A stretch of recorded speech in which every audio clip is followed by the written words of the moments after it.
नमस्कार, आप देख रहे हैं भारतीय जनता न्यूज और मैं हूं आपके साथ वैशाली। हरियाणा के 1,20,000 कर्मचारियों को मिला स्थायित्व, अब राज्य के से बाहर भी मिलेगी पोस्टिंग, नई गारंटी। नमस्कार दोस्तों, स्वागत है आपका हमारे YouTube चैनल पर। आज हम बात करने जा रहे हैं एक बड़ी खबर की, जो हरियाणा के लाखों अनुबंधित कर्मचारियों के लिए उम्मीद की किरण बनकर आई है। जी हाँ, हरियाणा सरकार ने हरियाणा अनुबंधित कर्मचारी सेवा सुरक्षा नियम 2025 अधिसूचित कर दिए हैं। अब इस नए नियम के तहत अब हरियाणा कौशल रोजगार निगम के तहत काम कर रहे लगभग 1,20,000 कर्मचारियों की नौकरियों को सेवा सुरक्षा यानी जॉब सिक्योरिटी मिल गई है।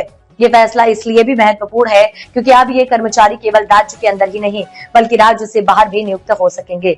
ये उन लोगों के लिए राहत की बात है जो सालों से अनुबंध पर कार्य कर रहे थे लेकिन नौकरी का कोई भरोसा नहीं था। अब सवाल उठता है कि इस फैसले का सीधा फायदा किन कर्मचारियों को होगा। तो आपको बता दें कि यह नियम उन सभी कर्मचारियों पर लागू होता है जो हरियाणा कौशल रोजगार नियम यानी HKRN के तहत काम कर रहे हैं। इनमें स्कूलों के डाटा एंट्री ऑपरेटर से लेकर हेल्थ विभाग के सपोर्ट स्टाफ और बिजली विभाग में लगे अनुबंधित लाइनमैन तक शामिल है। अब तक ये लोग ठेके पर काम कर रहे थे और हर साल उनके कॉन्ट्रैक्ट को रिन्यू करवाने का डर होता था, लेकिन अब सरकार ने उनकी नौकरी को एक निश्चित सेवा सुरक्षा के साथ जोड़ दिया है। इस नई अधिसूचना के तहत हर अनुबंधित कर्मचारी की अब सर्विस बुक तैयार की जाएगी, यानी अब इनका पूरा रिकॉर्ड सरकारी फॉर्मेट में दर्ज होगा, जो पहले केवल नियमित कर्मचारियों के लिए होता था।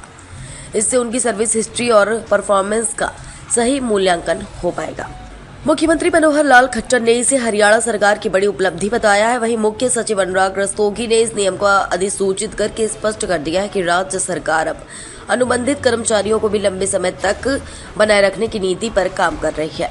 उन्होंने कहा कि इससे कर्मचारियों का मनोबल बढ़ेगा और वे अधिक जिम्मेदारी से कार्य करेंगे। इस नए नियम का असर केवल कर्मचारियों पर ही नहीं बल्कि पूरे सरकारी सिस्टम पर भी पड़ेगा। जब कर्मचारी स्थिर होंगे तो उनकी कार्य क्षमता भी बढ़ेगी और विभागों में कर्मचारियों की बार बार होने वाली अदला बदली से छुटकारा मिलेगा। यदि ये मॉडल सफल रहता है तो अन्य राज्य भी इस नीति को अपना, इससे सरकारी सेवाएं भी अधिक सुचारू और जिम्मेदारी से दी जा सकेंगी। यदि ये मॉडल सफल रहता है तो अन्य राज्य भी इस नीति को अपनाने की दिशा में कदम उठा सकते हैं। अगर आप भी हरियाणा सरकार के इस फैसले से जुड़े हैं या आप इस मुद्दे पर अपनी राय देना चाहते हैं तो नीचे कमेंट जरूर करें। वीडियो को लाइक करें, शेयर करें और चैनल को सब्सक्राइब करना न भूलें, क्योंकि हम आपके लिए लाते हैं ऐसी ही महत्वपूर्ण खबरें और विश्लेषण सबसे पहले और सबसे सटीक।